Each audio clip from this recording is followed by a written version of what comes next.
The Women on Platform Number 8 G69. Adapted and modified by Kulwant Singh Sandhu. Contents: 1. The Woman on Platform Number 8. 2. Comprehension 3. Grammar page 1. The Woman on Platform Number 8. By Ruskin Bond. It was my second year at boarding school, and I was sitting on Platform No. 8 at Ambala Station, waiting for the northern-bound train. I think I was about 12 at the time. My parents considered me old enough to travel alone, and I had arrived by bus at Ambala early in the evening. Now there was a wait till midnight before my train arrived. Most of the time I had been pacing up and down the platform, browsing through the bookstall or feeding broken biscuits to stray dogs. Trains came and went, and the platform would be quiet for a while, only to come alive again when a train pulled in. As the carriage doors opened, a tide of people would step down and walk hurriedly towards the gate where the ticket collector stood. Every time this happened, I'd find myself caught in the hustle and bustle, swept along like a leaf in a storm. Now, tired of this game and of wandering about the platform, I sat down on my suitcase and stared sadly across the railway tracks, feeling like a fish out of water. Trolleys rolled past me, and I was aware of the shouts of the various sellers, the men who sold bujia, monkey nuts and sweets, newspaper boys, but I had lost interest in all that was going on along the busy platform.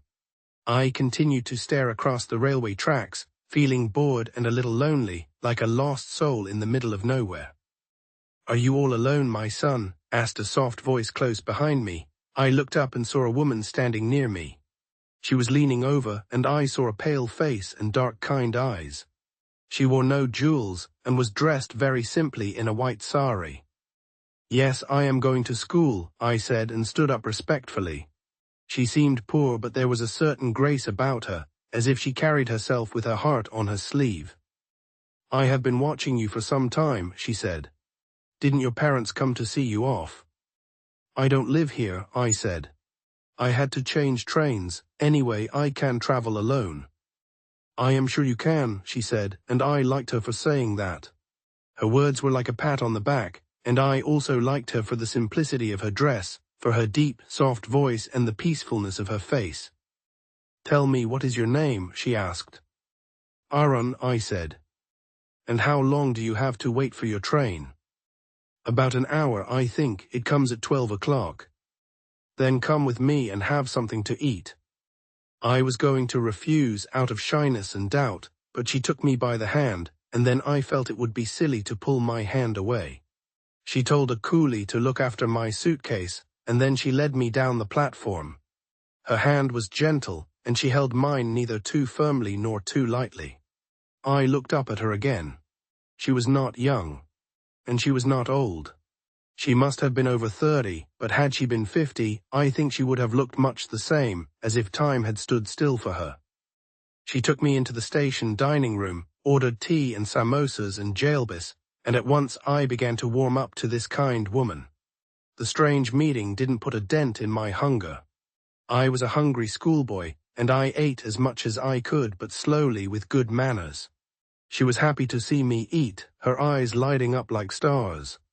I think it was the food that strengthened the bond between us and cemented our friendship, making us thick as thieves in no time. I began to talk quite freely, telling her about my school, my friends, my likes and dislikes. She questioned me quietly from time to time, but preferred listening. She made me feel relaxed, and I had soon forgotten that we were strangers. But she did not ask me about my family or where I lived, and I did not ask her where she lived. I accepted her for what she had been to me, a quiet, kind, and gentle woman who gave sweets to a lonely boy on a railway platform, someone who seemed to have a heart of gold. After about half an hour, we left the dining room and began walking back along the platform. An engine was moving up and down beside platform No. 8, and as it approached, a boy leapt off the platform and ran across the rails, taking a short cut to the next platform. He was at a safe distance from the engine, but as he leapt across the rails, the woman clutched my arm. Her fingers dug into my flesh, and I winced with pain, feeling like I'd been caught off guard. I caught her fingers and looked up at her, and I saw a wave of pain and fear and sadness pass across her face. She watched the boy as he climbed the platform, and it was not until he had disappeared in the crowd that she relaxed her hold on my arm. She smiled at me reassuringly and took my hand again, but her fingers trembled against mine, as if she'd just dodged a bullet. "He was all right," I said, feeling that it was she who needed reassurance. She smiled gratefully at me and pressed my hand. We walked together in silence until we reached the place where I had left my suitcase. One of my schoolfellows, Sadish, a boy of about my age, had turned up with his mother. "Hello, Aaron," he called. "The train's coming in late, as usual. Did you know we have a new headmaster this year?" We shook hands and then he turned to his mother and said, "This is Aaron, mother. He is one of my friends and the best bowler in the class." "I am glad to know that," said his mother, a large, imposing woman who wore spectacles. She looked at the woman who held my hand and said, "And I suppose you're Aaron's mother." I opened my mouth to make some explanation, but before I could say anything, the woman replied, "Yes, I am Aaron's mother." I was unable to speak a word, my tongue tied in knots. I looked quickly up at the woman, but she did not appear to be at all embarrassed and was smiling at Sadish's mother. Sadish's mother said, "It's such a nuisance having to wait for the train right in the middle of the night, but one can't let the child wait here alone. Anything can happen to a boy at a big station like this. There are so many suspicious characters hanging about. These days one has to keep their wits about them when dealing with strangers." "Aaron can travel alone though," said the woman beside me, and somehow I felt grateful to her for saying that. I had already forgiven her for bending the truth, and besides, I had taken an instinctive dislike to Sadish's mother. "Well, be very careful, Aaron," said Sadish's mother, looking sternly at me through her spectacles. "Be very careful when your mother is not with you, and never talk to strangers." I looked from Sadish's mother to the woman who had given me tea and sweets, and back at Sadish's mother. "I like strangers," I said. Sadish's mother was definitely taken aback, as if I'd thrown her for a loop. She clearly wasn't used to being contradicted by small boys. "There you are, you see. If you don't watch over them all the time, they'll walk straight into trouble. Always listen to what your mother tells you," she said, wagging a fat little finger at me.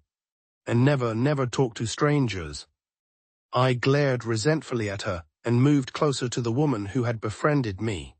Sadish was standing behind his mother, grinning at me and delighting in my clash with his mother. Apparently he was on my side, ready to back me up come hell or high water. The station bell clanged, and the people who had till now been sitting quietly on the platform began moving about, as if someone had stirred the pot. "Here it comes," shouted Sadish, as the engine whistle shrieked and the front lights played over the rails. The train moved slowly into the station, the engine hissing and sending out waves of steam. As it came to a stop, Sadish jumped on the footboard of a lighted compartment and shouted, "Come on, Aaron, this one's empty," and I picked up my suitcase and made a dash for the open door. We placed ourselves at the open windows, and the two women stood outside on the platform talking up to us. Sadish's mother did most of the talking. "Now don't jump on and off as you did just now," she said. "And don't stick your heads out of the windows, and don't eat any rubbish on the way." She allowed me to share the benefit of her advice, as she probably didn't think my mother was a very capable person. She handed Sadish a bag of fruit, a cricket bat, and a big box of chocolates, and told him to share the food with me. Then she stood back from the window to watch how my mother behaved, as if she were keeping score. I was stinging from the patronizing tone of Sadish's mother, who obviously thought my family was down on its luck, and I did not intend to give the other woman away. I let her take my hand in hers, but I could think of nothing to say. I was conscious of Sadish's mother staring at us with hard, beady eyes, and I found myself hating her with a firm, unreasoning hate.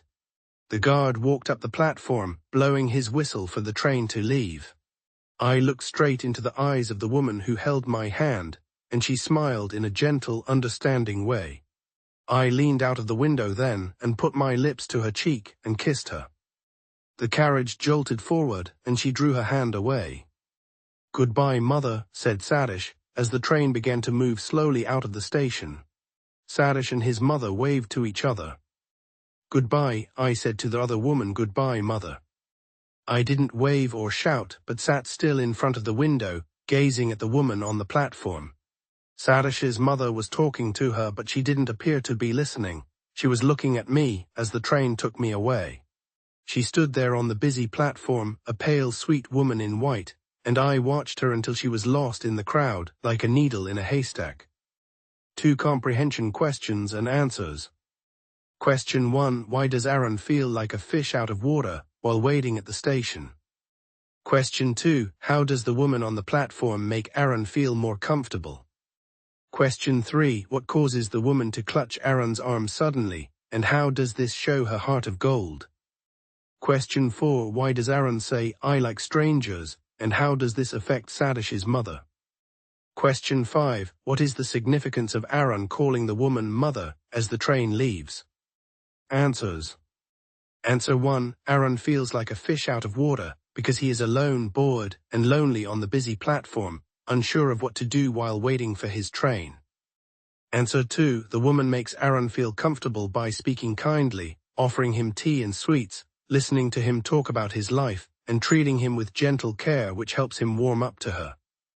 Answer 3. The woman clutches Aaron's arm when a boy dangerously crosses the railway tracks, showing her fear for his safety. This reveals her heart of gold, as it demonstrates her deep care and concern for others, even a stranger. Answer 4. Aaron says, "I like strangers," to defend the kind woman who befriended him and to defy Sadish's mother's judgmental attitude. This statement throws Sadish's mother for a loop, as she is shocked by his bold contradiction of her advice. Answer 5. Aaron calling the woman mother reflects the deep bond they formed, showing his gratitude and affection for her kindness. It also suggests he accepts her lie to protect him, highlighting their emotional connection as she fades like a needle in a haystack. 3 grammar page.